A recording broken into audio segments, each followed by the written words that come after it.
Já chegando aí com a nossa parte 2, mostrando aí as estradas após as chuvas no sertão.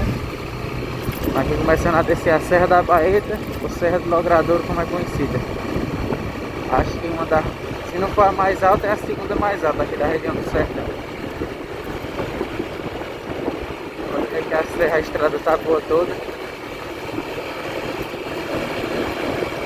De manhã eu vinha pensando que ela podia ficar meio lisa, mas o sarro que colocaram foi bom, velho. Dá pra descer numa boa.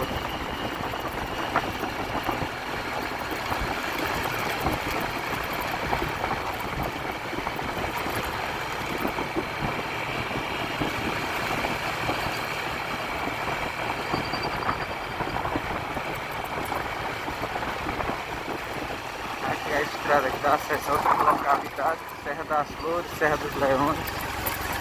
E aqui tem um barrinho solto. Ainda bem que não é barro liso.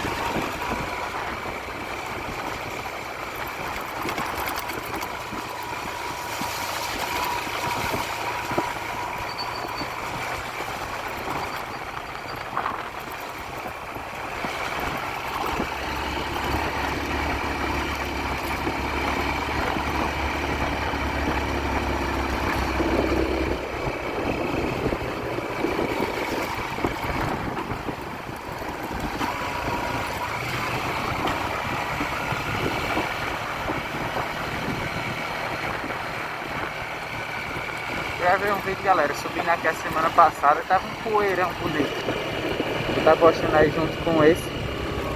Agora descendo já depois da chuva. Tá começando a formar um barrinho liso aqui nessa curva.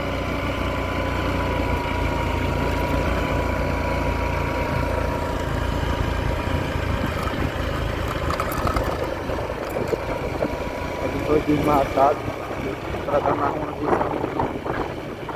Da região da lagoa, ali embaixo está a logradora. E aqui a coisa está ficando boa. É o ponto que não foi colocado pissarra.